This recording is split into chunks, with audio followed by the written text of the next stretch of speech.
Let's talk about email subject lines because this is one of the most common questions I get. What do I put in my email subject line when I'm sending a submission letter to an agent? So the goal is to get them to open their email, of course, and to convey that this email is worth their time, right?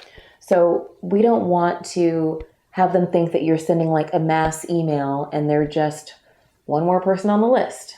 So I love the idea of making not only the email personal, but the subject line really personal. So here are some ideas for you. Number one, do not use seeking representation. I guarantee you they get hundreds of emails like that a month, and those are probably not the first emails they open, especially, if they're busy agents, which hopefully is what you're going for. So here are some ideas of what to do. You can include a recent career win. For example, you could say, just booked recurring guest star on Grey's Anatomy. Great subject line, right? You could say something like, quick connection for you. This conveys the fact that this email is going to be quick. I have something that you can connect with. All good stuff, right?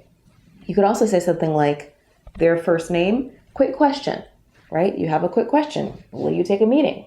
And the fact that you know their name means that you're reaching out to them personally. Or maybe name, have you seen this? Another favorite is referred by blank.